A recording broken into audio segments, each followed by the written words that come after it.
Hi, this is Daniel DiTuro. Are you tired of recipes that don't meet your expectations? In this video, I'll share some advantages of cooking by weight versus volume and using metric units for more consistent measurements.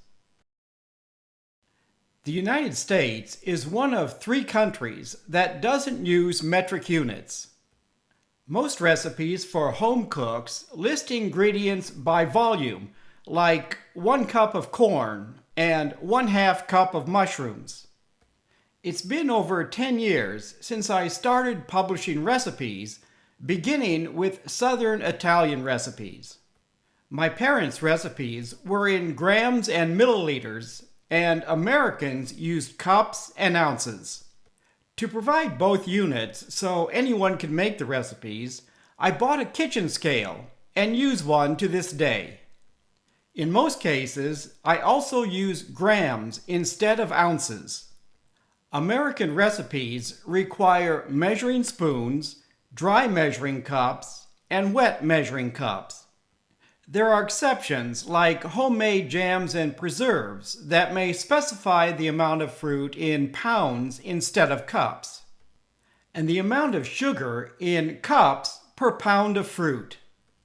Some recipes specify the amount of fruit in cups.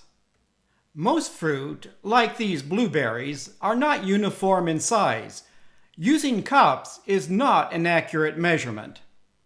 Notice all the spaces. Larger fruit will have larger spaces, and smaller fruit, smaller spaces. Then there's the question, should you measure fruit using a dry or wet measuring cup? Measuring by weight eliminates those problems and is more accurate.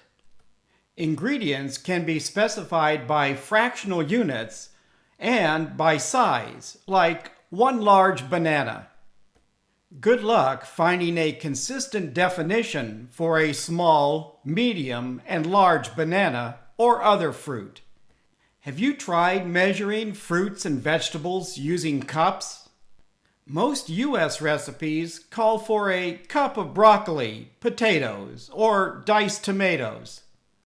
An ingredient like butter can be specified in teaspoons, tablespoons, cups, ounces, or a combination of the above.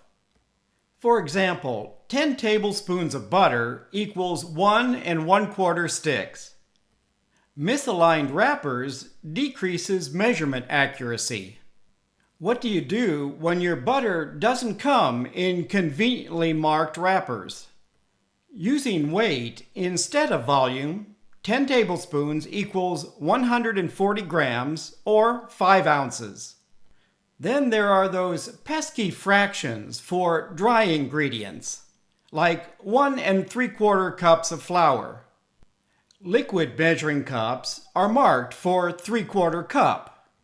A typical set of dry measuring cups includes 1/4, 1/3, 1/2, and 1 cup. There's usually no 3/4 cup and no markings to measure 3/4 cup of flour. For accuracy, the cup must be filled to prevent voids and the ingredient leveled with the top of the cup. For 3/4 cup of flour, you can fill the 1/4 cup 3 times, or use the 1/2 and 1/4 cup. It depends on how much time you want to spend on cleanup. A simpler solution is using a kitchen scale to weigh ingredients. Weighing ingredients is more accurate and more consistent than using measuring cups. 1 3/4 cups of flour is about 220 grams or 7.7 ounces. And a U.S. dry cup is not equal to a U.S. wet cup. For example, 1 cup of cornmeal weighs 140 grams or 4.9 ounces.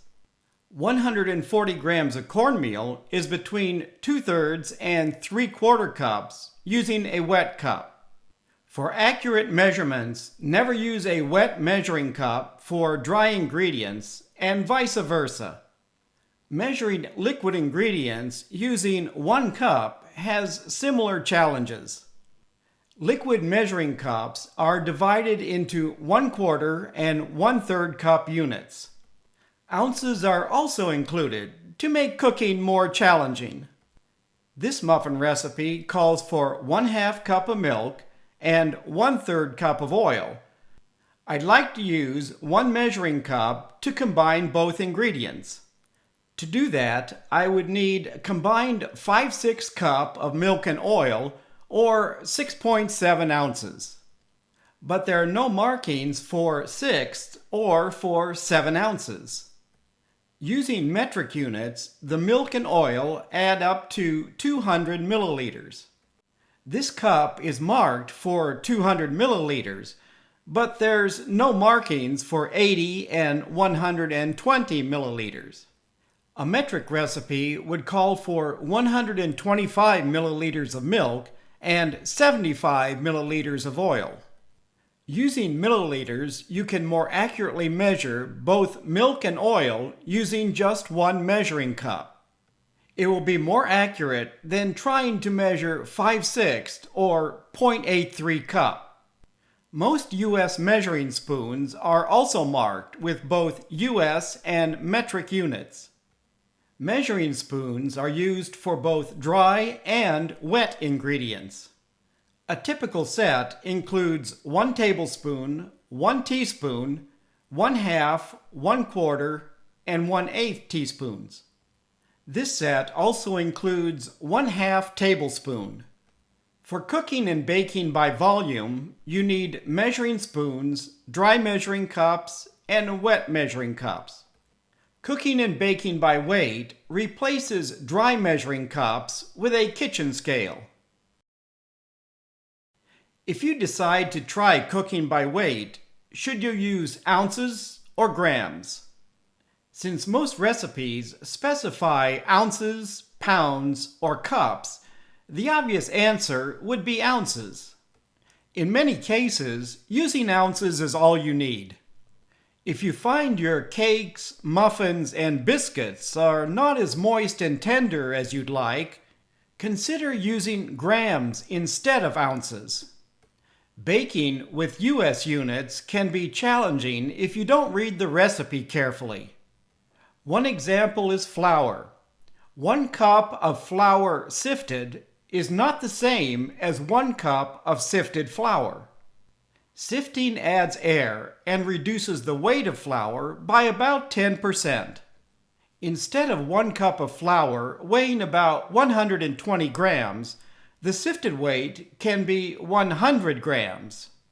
If a recipe calls for 3 cups of sifted flour and you use 3 cups of unsifted flour, you're adding about 2 extra ounces. When you measure by weight, it doesn't matter if the flour is sifted or unsifted. 1 cup sifted is about 125 grams, 4.4 ounces, and 1 cup unsifted about 100 grams, 3.5 ounces. Does 1 cup of white flour weigh 120 or 125 grams? Nutrition values are rounded to the nearest 5 grams. The actual weight may be 31 grams per 1/4 cup or 124 grams per cup. 1 cup of this white flour weighs 125 grams, equaling 4.4 or 4.5 ounces. Most kitchen scales have U.S. and metric units. To select the unit you want to use, press the Unit button. You can even change units while weighing ingredients. To complicate matters, U.S. kitchen scales can use decimal or fractional units. This scale uses fractions. This scale uses decimals. For some people, working with decimals is easier than working with fractions. In this case, we're dealing with 4.5, 2.25, and 1 1/8 ounces. Granulated sugar is about 12 grams per tablespoon, and 1 cup is 16 tablespoons. So 1 cup of granulated sugar weighs 190 grams, 6.7 ounces, or 6¾ ounces. Unlike white sugar, brown sugar is measured packed into the cup. Like sifted and unsifted flour, packed brown sugar weighs more than unpacked brown sugar. 1 cup of packed brown sugar weighs 210 grams, 7.4 ounces, or select 7⅜ or 7½ ounce. This brings us to scale accuracy. A scale that uses fractions is accurate to within plus or minus 1/8 ounce, decimals plus or minus 1/10 ounce, and metric plus or minus 1/28 of an ounce. 1/10 to 1/8 ounce accuracy is more than adequate for many recipes. For cakes, biscuits, and muffins, increased accuracy can be the difference between success and failure. Investing in an inexpensive kitchen scale can simplify cooking and baking and help produce more consistent results. Please leave a comment if you have any questions about this video. Thank you for watching and healthy eating.